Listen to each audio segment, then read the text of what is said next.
ओम शांति दीदी। ओम शांति भाई जी, आज आपने मेरे को याद किया। जी जी, हमारे साथ हमारी आदरणीय सोम दीदी जी है। और दीदी जी को हम देखते हैं उल्लासनगर में बहुत दीदी ने सेवाएं बढ़ाई है बॉम्बे में। मैं भी एक बार गया था इनके पास, तो इतनी बहुत सारी सेवाएं है, इतने सारे सिंधी लोग हैं। इनकी क्लास छोटी पड़ती है, अभी मैं देखा वहाँ। तो इनको बाबा ने एक बहुत बड़ा घर भी दिया है, अभी दोबारा बाजू में ही है, वो भी मैंने देखा था। एक राजमहल जैसा घर है बाबा का वो। और आपकी सेवाओं को देखते हुए बाबा ने आपको दिलाया हो इतना अच्छा बाबा का घर। और दीदी की तो इतनी निर्माणचित है और यज्ञ के लिए इतनी भावना है दीदी की।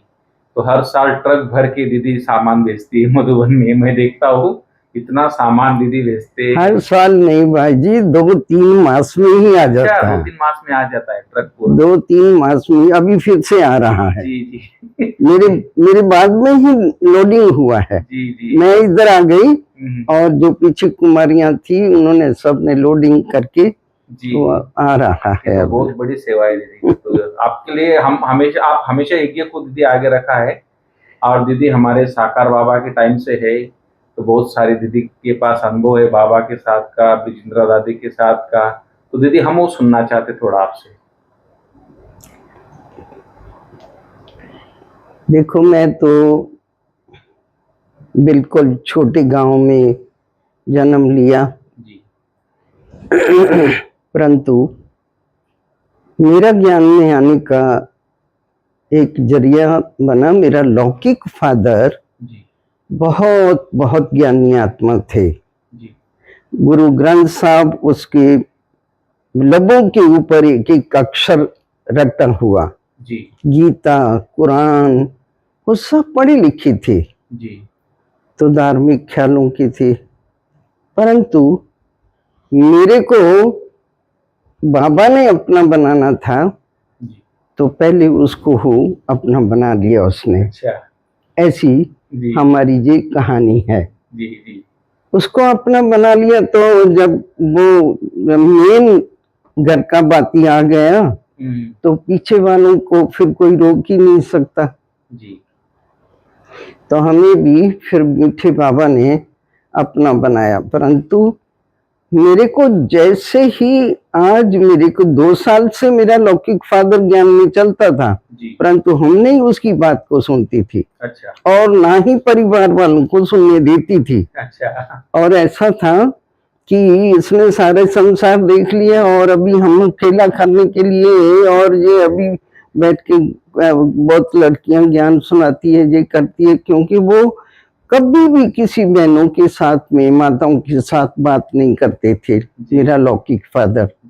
परंतु फिर यहाँ बहनों की महिमा करना शुरू किया। वहाँ बहनें ज्ञान सुनाती है, बहुत अच्छा ज्ञान सुनाती है। तो हमने समझा पता नहीं ये किधर जाकर के कोई रॉन्ग संग में चला गया। आकर वो दिन आया आज जब मेरी ज्योति जगनी थी। अच्छा। तो मेरा एक ही दिन का ये परिवर्तन है जी। दूसरा दिन नहीं। अच्छा। एक ही दिन का परिवर्तन है। बाबा को भी जाना जी, खान पान की भी धारणा जी, और दुनिया वालों के साथ मेरा कोई कनेक्शन नहीं रहा। जी, बस बाबा और मैं, यही मेरा। तो मैं बाबा को हमेशा ये कहती हूँ कि बाबा आपके तो बहुत है, पर मेरा एक आप हो। जी। सारी दुनिया आपको यूज करती है। मैं मीठे बाबा आपके आगे अर्जी डालती हूँ कि आप मुझे यूज करो। जी। मेरा एक श्वास भी आपके बिगर व्यर्थ नहीं चले जावे, क्योंकि मेरा एक ही आप हो, दूसरा कोई और मेरा है ही नहीं। जी। तो ऐसे करते करते फिर मेरा अचानक दादी ब्रिजेंद्रा के पास, मैं मधुबन में थी, तो दादी के साथ मेरी उधर छोटी सी मुलाकात हुई। और मुलाकात होने के बाद फिर लंबी कहानी हो जाएगी। मेरे को दादी ब्रिजेंद्रा ने विशेष निमंत्रण दे करके बॉम्बे साइन आश्रम पर बुला लिया। ये बाबा की बहू थी ना दादाजी? बाबा की लौकिक में वो बहू थी। जी और जब बाबा की प्रवेशता हुई शिव बाबा की, जी जिस दिन फर्स्ट अटेंड उसी ने ही बाबा को किया। जी जी और वो भी बहुत बड़ी समझो हिस्ट्री है। बाबा बहुत बहुत भक्ति भाव के थे और गुरु भावना बहुत थी। बाबा ने 12 गुरु किए थे। जी और उस दिन जिस दिन बाबा की प्रवेशता हुई, जी उस दिन भी बाबा के घर में किसी साधु का प्रवचन चल रहा था, गुरु का प्रवचन चल रहा था। जी जी तो सारी जनता प्रवचन सुन रही है जी और बाबा का इतना गुरु भावना थी, कभी भी वो सत्संग से उठ के बाहर नहीं जाते थे। पर उस दिन क्या हुआ, बाबा उठ करके सत्संग चल रहा है, बाबा रूम में चले गए। जी तो दादी ब्रिजेंद्रा जो बाबा की लौकिक बहू, और वो देख रही थी कि बाबा अंदर रूम में चले गए उठ करके। कभी भी ये बेरिस्पेक्ट का मतलब उनका लगता था कि ये रिस्पेक्ट नहीं है गुरु का, जी जो बीच में से उठ जाना। जी तो अपनी सासू को बोला, बाबा आए नहीं वापस लौट के, सत्संग से उठ गए, जी रूम में चले गए, वापस नहीं लौट के आए। जी तो दादी ब्रिजेंद्रा ने अपनी सासू को बोला, अम्मा बाबा रूम में गए, पता नहीं शायद बाबा की तबीयत ठीक नहीं है, अगर आप कहो तो मैं बाबा को देखूं। जी तो उसने बैठे बैठे सत्संग से ही बोला कि जाओ देखो। जी तो जब वो जाकर के देखी तो उसने, तो जैसे नहीं यहाँ अपन योग तपस्या में लाल बत्ती जलाते हैं जी तो सारा कमरा रेड रेड हो जाता है, जी तो बाबा गुम थे, तपस्या में बैठे थे जी और सारा रूम लाइट से संपन्न था। और घूंघट निकला हुआ था दीदी का, और वो भी बेसुध हो गई, उसका भी घूंघट उठ गया। और ये यहाँ तक बात मेरे को दादी ब्रिजेंद्रा के मुखारबिंद से सुनने को मिली। जी उसके बाद में फिर काफी समय तक ये बातें चलती रही। जी तो बाबा एक दिन बैठे थे और बाबा को थाली परोस करके भोजन की लेकर के गई, और जैसे ही बाबा बेगाने बन गए, एकदम जैसे बेसुधी हो जाती है इस प्रकार से हो गए। तो बाबा जैसे ही बैठे थे और वो भोजन की थाली हाथ में थी, तो जैसे ही लेके गई बाबा के सामने, तो वो भोजन की थाली हाथ से छूट के भोजन सारा बिखर गया। आदि आदि ये फर्स्ट कहानी दीदी की बाबा के साथ में, जिस दिन बाबा की प्रवेशता हुई उस दिन की ये बात है। और पार ब्रह्म में रहने वाले को जो आत्मा फर्स्ट उसका अटेंड करे, उसकी पदरामणि देखे, वो आत्मा कितनी महान होगी। मुझे उसके साथ में अंग संग रहने का 6 साल तक उनके साथ में मैं रही। पंजाब में दीदी? नहीं, बॉम्बे में। बॉम्बे में मेरे को दीदी ब्रिजेंद्रा ने खास निमंत्रण दे के बुलाया। बड़े दीदी, बड़े दादी, उन्होंने को बोला कि उस बच्ची को मेरे पास भेज दो। तो मैं यहाँ आ गई, बॉम्बे में आ गई। तो ये बातें मेरे को सुनने को मौका मिल गया। तो जैसे ही मैं सुनती थी तो मुझे हमेशा कहा करते थे, तुम ये सबको सुनाना। मैं सुनती थी, सोचती थी कि मैंने कभी कुछ अक्षर नहीं बोला। तो ये मेरे को बोलती है कि तू सबको सुनाना। मैं कैसे सुना सकती हूँ? पढ़ाई ना लिखाई कुछ भी नहीं। मैं तो हमेशा कहती हूँ, देखो 0-0 और बाबा की बन के मैं हीरो बन गई। तो आदि आदि ऐसी कहानी थी।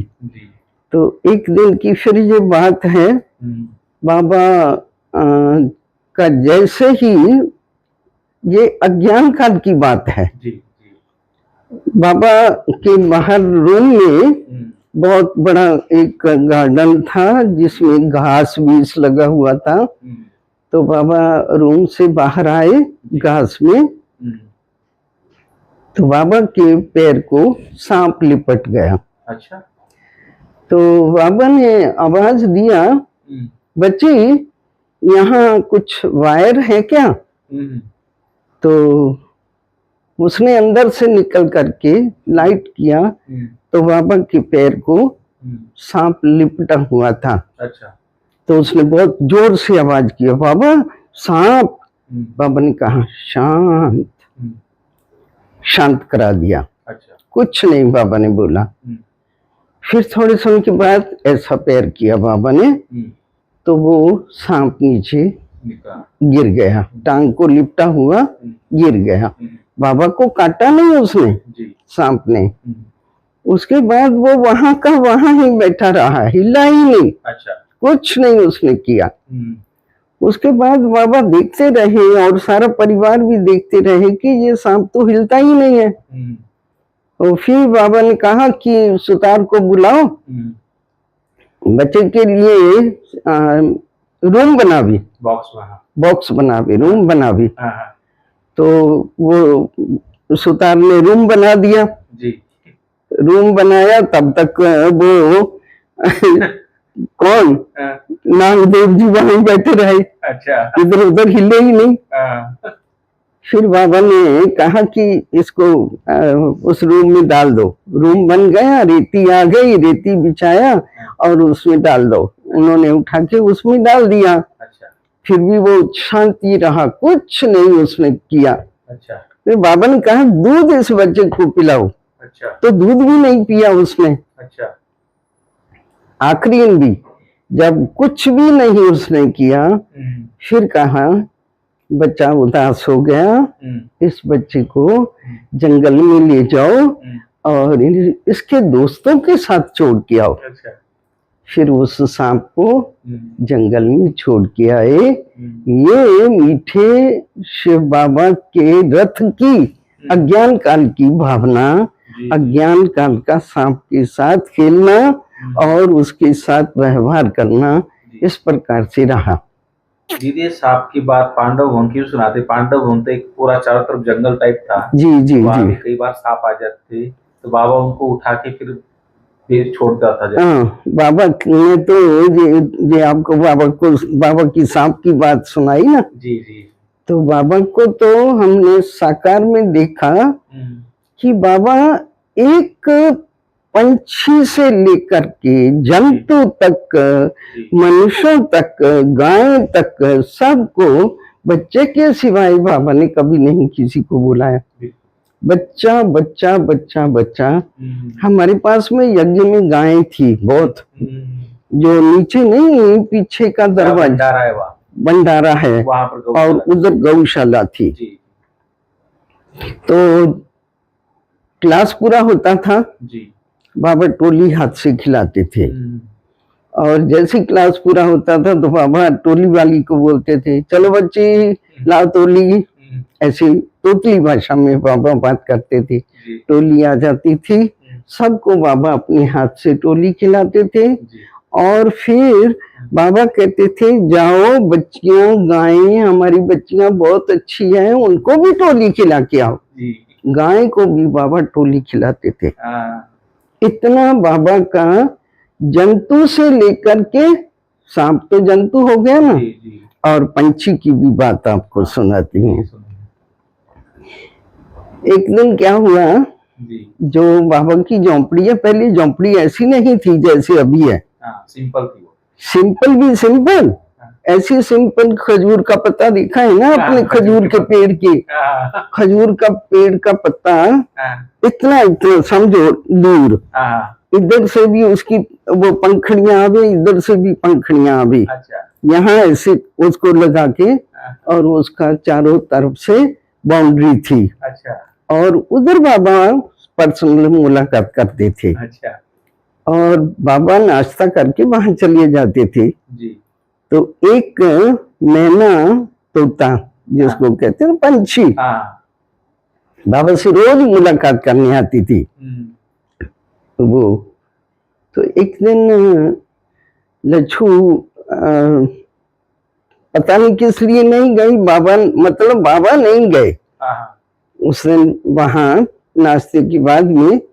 तो बाबा को ख्याल आया तो लच्छू को बोला, बच्ची आई होंगी, जाओ जाकर के देख के आओ। बाबा से मुलाकात करने बच्ची आई होंगी। वो गई तो रियल वो ढूंढ रही थी बाबा को। अच्छा। पंछी। फिर कहा बाबा वो आपको ढूंढ रही है। बाबा ने कहा जाओ उसको बच्ची को टोली खिला के आओ। उसको टोली खिला दिया जी। उसके बाद में 6 मास की, बाबा 2 मास के बाद में अव्यक्त हो गए जी। और मैं उस समय वहां थी जी। जिस समय ये पंछी की बात हुई जी। मैं पंजाब से आई थी पार्टी हमारी, और दीदी ब्रिजेंद्रा बॉम्बे से पार्टी लेकर के गई हुई थी जी जी। तो उधर हमारी छोटी सी मुलाकात हुई जी। उसके बाद में फिर मैं तो मतलब तो चली गई। और बाबा ने उस समय, मैं पहले 4 साल तक 4 साल तक मैंने बाबा से मुलाकात किया, साकार की। मैं जब आती थी तो बाबा को एक ही अर्जी डालती थी, बाबा मुझे वापस नहीं जाना है, मुझे यहाँ ही रहना है। और मेरे को आने की खुशी नहीं होती थी और जाने का पहले गम लग जाता था। मैं रोती रहती। अच्छा। मैं वापस नहीं जाऊंगी बाबा, नहीं जाऊंगी वापस। ठीक। उसके बाद में मैं गई तो 2 मास के बाद में बाबा व्यक्त हो गए। अच्छा। मुझे बहुत दुख हुआ। अच्छा। कि मैं इतना समय बैठ के बोलती रही, मेरे को रहने का अवसर नहीं दिया। क्यों नहीं दिया? लास्ट टाइम पर जब मैं आई तो बाबा ने मेरी डिमांड किया बहुत। और जलंधर वाली राज बहन को आप पहचानते हैं? तो जलंधर वाली राज बहन मेरे को ले आई थी। बाबा ने उसको बोला, राज बच्ची, ये बच्ची बहुत अच्छी है, बाबा को दे दो। बाबा ये नहीं कहते थे मुझे दे दो। अच्छा। बाबा हमेशा यही कहते थे बाबा को ये कर दो। अच्छा। तो बाबा को दे दो। फिर उसने कहा, बाबा इसके बाप ने अपना सारा ही क्वार्टर बाबा की सेवा के लिए दे दिया है। अगर मैं उसके बिगर परमिशन इसको यहाँ छोड़ के जाऊंगी तो शायद उसको खराब ना लगे। क्योंकि तलवाड़ा सुना है आपने कभी? पंजाब में भाखड़ा डैम और तलवाड़ा।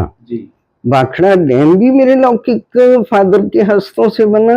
अच्छा। और वहां से जब वो बन के तैयार हो गया डैम, फिर वो सतलुज नदी के ऊपर और दूसरा डैम बना ब्यासा नदी पर। तो ब्यासा नदी पर डैम बनने की तैयारी में और वहां के जितने भी वर्कर थे सबको भर्ती करके उधर लेके आए। अच्छा। तो जो वहां उनको गवर्नमेंट का क्वार्टर मिला था ना मेरे लौकिक फादर को, और जब ज्ञान मिला तो 3 मास के लिए सिर्फ बहनों को बुलाया था। तो 3 मास पूरा हो गया और क्वार्टर तो प्राइवेट उधर मिलता ही नहीं था। तो मेरे को अभी ज्ञान मिला, ये हफ्ता भी नहीं हुआ था। तो मैं लौकिक फादर को बार बार बोलती, पापा जी आप दे दो ना, अपना क्वार्टर आप दे दो ना। फिर बोलूं, पापा जी लिख के दे दो ना, और दूसरा मकान मिलता नहीं है, लिख के दे दो ना। अच्छा। और अंदर डरूं कि मैं घर जाऊंगी कहीं मेरे को गुस्सा ना करेगी। तुमने मेरे को सारी सभी सभा के बीच में तुमने मेरे को बोला लिख के दे दो। तो ऐसा तो वो उसने रियल सारा मकान दे दिया था। अच्छा। क्लास के लिए दे दिया था। तो जो उसका क्वार्टर था वो सेंटर के लिए दे दिया जी। नीचे ग्राउंड में उसने झोंपड़ा बना करके खुद रहना शुरू किया। अच्छा। अच्छा। तो जो बाबा की लौकिक बहुत में बड़ा। बहू थी ना, हम्म, उसको बाबा ने देखने के लिए भेजा, राउंड लगाने के लिए, और वो वहां गई। और उसने जब देखा इसके त्याग को, तो आके बाबा के पास बहुत महिमा किया। बाबा, उस बच्चे का तो क्या त्याग देखो, महल छोड़ करके झोंपड़ी में रह रहा है जी। इतना उसका त्याग है। तो ऐसी ऐसी बातें बाबा ने मेरे को देखने के लिए, मेरे को चेक करने के लिए भेजा। और फिर बस थोड़े ही समय के बाद, 6 मास के बाद, मैं बाबा के पास मधुबन में आ गई। और मधुबन से फिर दीदी ब्रिजेंद्रा ने मेरे को बुलाया, और फिर दीदी के पास में मैं 6 साल तक कंटिन्यूस रही। उसके बाद फिर उल्लासनगर की सेवा के लिए भी दीदी ने ही मेरे को तैयार करके भेजा। और मैं जब से लेकर के 76 से लेकर के मैं वहाँ ही हूँ, उल्लासनगर में ही हूँ। तो दीदी बहुत सेवा की आपने उल्लासनगर।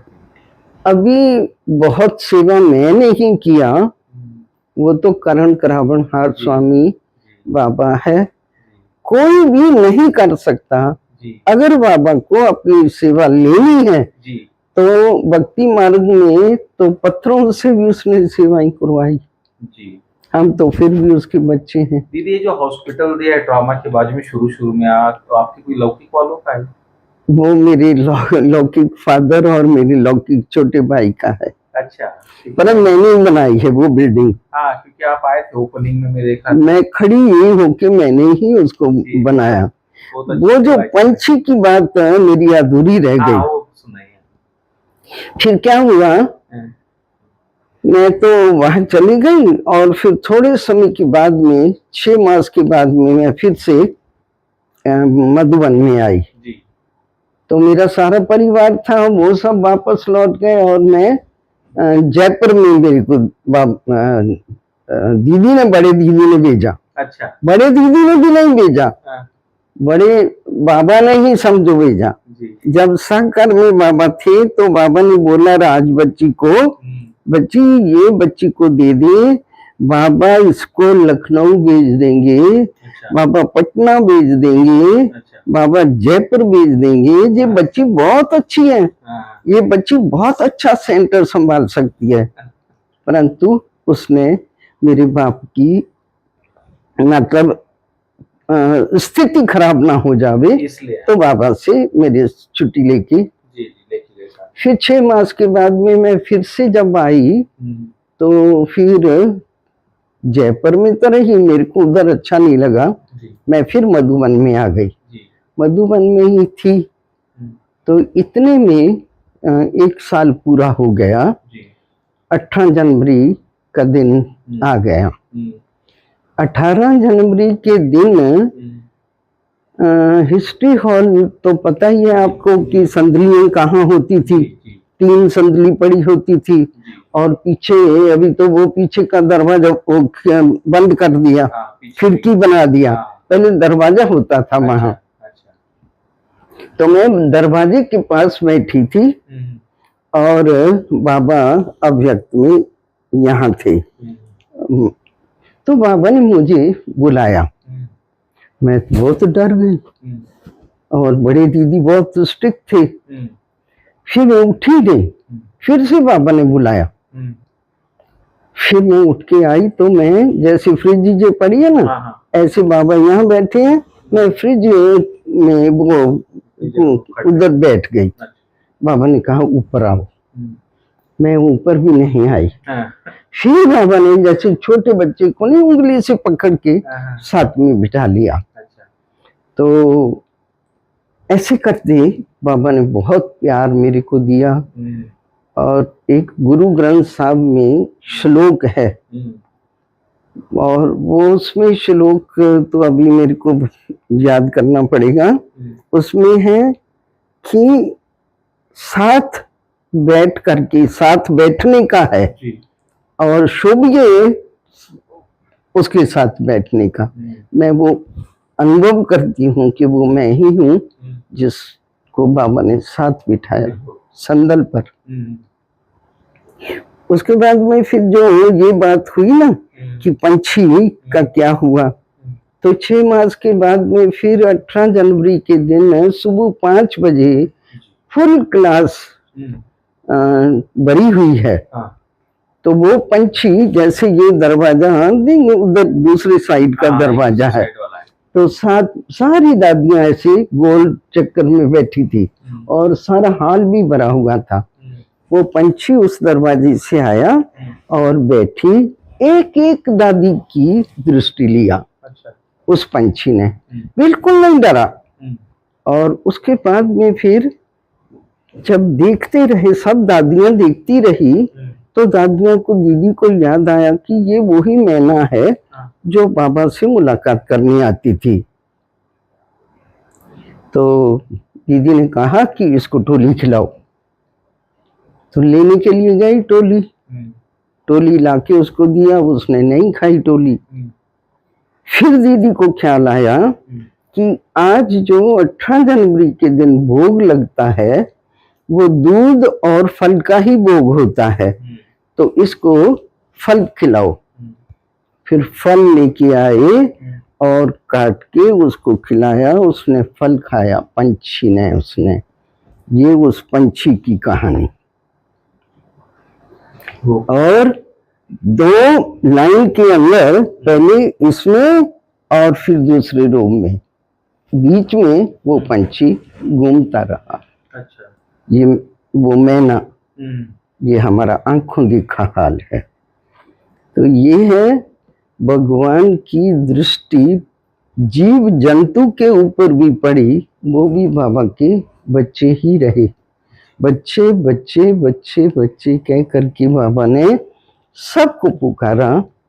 और ये बाबा ने वरदान मुझे भी दिया। रोटी बना रही थी, बाबा मेरे पीछे आके खड़े हो गए। बाबा ने कहा कि बहुत अच्छी रोटी बच्ची बना रही है। खड़े रहे, मेरे को पीछे निहारते रहे, मेरे पीछे खड़े रहे। और आप विश्वास करेंगे, मैं कोई भी चीज बनाती हूँ, ऐसा बाबा ने वरदान दे दिया। कोई मेरे को पता नहीं, किसी को भी पता नहीं होता कि ये चीज किसने बनाई है। किसी को भी खिलाएंगे तो सब बोलेंगे ये दीदी ने बनाई है, पता चल जाएगा। अभी तक भी इतना बाबा का वरदान मुझे प्राप्त। साकार बाबा की बातें तो कितने समय बाबा के साथ में मेरे को रहने को मिला। एक बार बाबा के साथ में आप जैसे जंग और बाबा बुजुर्ग बुढ़े, जो ऊपर नहीं मेडिटेशन हॉल के ऊपर सीढ़ी है, वहाँ ये उधर बगीचा होता था, पुल। और जहाँ पर अभी बाबा का वो रूम में जाने का दरवाजा, इधर दरवाजा नहीं था, ये पैक था बिल्कुल। तो बाबा इधर बैडमिंटन खेलना शुरू किया। वो नहीं गुड्डी होती, गुड्डी खेलना शुरू हुआ। 5-6 भाई आप जैसे एक साइड और बाबा एक साइड, और हम सब खड़े देख रहे हैं। और बाबा इतने चतुर बाबा, और इतने बड़े यंग वो नहीं जीते। अच्छा। और बाबा इतना फास्ट बीती से उनके साथ खेला। अच्छा। उसके बाद जब खेल पूरा करना था तो बाबा ने इस प्रकार से गुड्डी ना फेंक के पीछे की साइड फेंक दिया। अच्छा। वो टेरेस पर जाकर के छत पर गिर गई। अच्छा। ये सब बाबा के चतुराई के भी खेल देखे। ऐसे बाबा रमणीक भी थे, बहुत बच्चों के साथ बच्चे, मजदूरों को बाबा देखने जाएंगे, सबको टोली खिलाएंगे। सबसे मेरे को एक्शन बाबा के ये अच्छे लगे कि अभी मैं देख रही हूँ बाबा पार्टी को विदाई दे रहे हैं, अभी सौगात दे रहे हैं बाबा, और अभी मजदूरों के साथ खड़े हैं। ये किसी मानुष का काम नहीं है, जी ये भगवान का ही काम हो सकता है। ये मैंने सब आंखों से देखा। ये जो क्या नाम है, ओम सतनारायण। नहीं,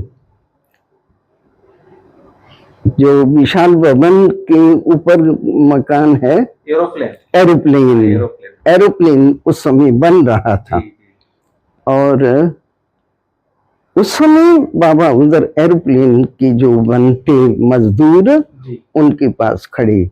मैं कहा अभी देखा बाबा थाली लेकर के और सबको पपीता खिला रहे हैं।